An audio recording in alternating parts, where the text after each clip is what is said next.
Welcome back to Lego by the Book. This is another Throwback Thursday episode, and today we'll be doing a castle set. We're going to be building set 6066, the Camouflaged Outpost, which came out in 1987, so I would have been 4, which is about right because while I have no memory of getting this set, I can't remember not having it. I have had it for a very, very long time, and I always loved this set. I loved building it, I loved rebuilding it. I would build it later. When they finally came out with the parts in brown, I rebuilt it with the parts that I thought should be brown or parts that I thought should be dark gray. There is currently an iteration of it as part of my primary castle. That is how ingrained this set is into my whole Lego state of being. So, I'm going to build it today, because I love building it, and I'm going to build it again. First, we'll take a look at the minis. This was once again in that era. New camera, trying to figure out where frame is. There we go.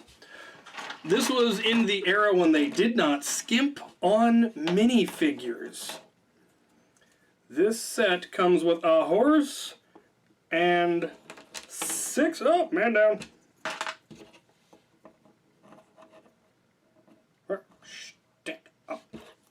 And 6 minifigures. 6 little forestmen. We have 2 in blue, 2 in red, 1 in black, and 1 in green, which is presumably the Robin Hood. He, I assume, is the leader of this merry band. He's got the little bag of gold. I assume it's gold. Yeah.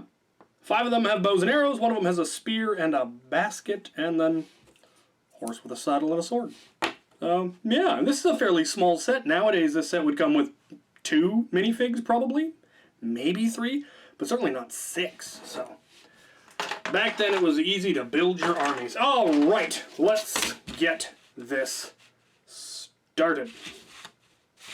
There we go. Finally got it right. Trying to, again, figure out framing on this new camera. Here we go.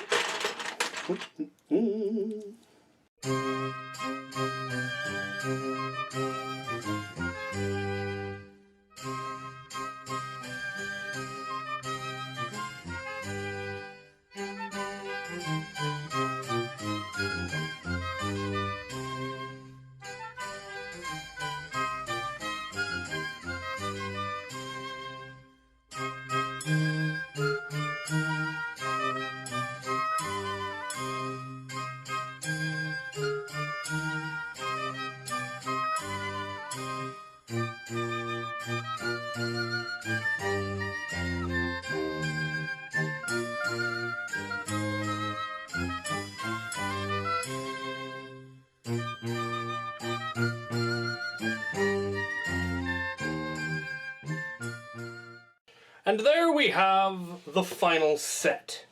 And I even to this day, I think this is a fantastic design. Both in being what it's supposed to be, but having a lot of playable features. And that's something I really like in Lego sets. This whole front panel lifts up like a big cave opening to get into the hideout. There is also a tiny flip-up door, which definitely is why there are so many secret passageways in my castle, because little secret passageways like this I just always thought were cool. So there's a lot of them in my big castle. If you look in the inside, I mean, there's a room. It's got an axe with a hook with an axe on it. And then there's kind of a little door that leads back into a second room. Oh no, he's lost his bow. Stay armed. And the whole thing swings open to give access to that little hollow within the tree. I don't know why they didn't make this door a little bit smaller. I would have thought a 4-size door would have been a little bit more fitting. But we then have the little castle crenellation area up here, and obviously the tree. And that was one thing that kind of baffled me even back then as a kid, is why the trees were black. Because it wasn't like they didn't have brown Legos. Brown Legos existed. But apparently they just didn't want to make those particular parts in brown yet. In the second Forestman series that came out later in the 90s, they did. All of these parts became available in brown, and I immediately rebuilt this set with brown parts just to see if it looked better. And personally, I think it really does. But it doesn't have that iconic feel about it. I think I also replaced this with dark gray because I thought that looked better. And yeah, I like it. It does come with this little part here for clipping it together so it won't open. Apparently they felt that was worth adding. I don't know why they just didn't have a Technic peg that locked it together, but they decided not to.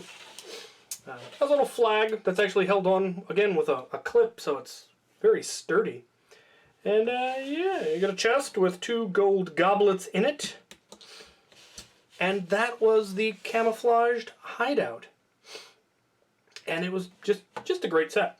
So, to take a look at what I have created with my more modern parts and the part that it exists in the castle, let's go take a look at that. The lighting is really quite terrible back in this corner at the moment, but this, you can definitely see it. It's definitely the same set. It's just severely upgraded. So all of the gray has been replaced with dark gray, but it does still have the door that opens up. It does still have the cave front that opens up, but now it's all dark gray and brown. The tree is, of course, significantly bigger and no longer has the little castle thing because that wouldn't make sense. It makes it much less camouflaged when there's a castle section on the tree. It doesn't swing open anymore, but the tree does come off, and there is still that room there in the back. But now, obviously, like I said, the lighting back here is atrocious right now, but the whole thing lifts up, and there is a big cave underneath where you can see the roots come down, and then there's a big cave underneath, and then there's a further crypt. Now I think the lighting is completely gone. A crypt, and then finally a crypt with a lich type character in there. And there are secret passageways. Secret passageways from the cave room into the first crypt, from the crypt into here, and then there is also a secret passageway. Tree is falling apart. Get back on there. There is a secret passageway that leads out of the cave down here. So you can get down into the caves from there or from up top. I need to get better lighting. That is a definite. But yeah, that had to be a part of my big castle setup just because this set was such a iconic part of my childhood. So there you have it. The Camouflaged Outpost set 6066 from 1987. Fabulous, fabulous part of my childhood. Alright. Thank you for watching.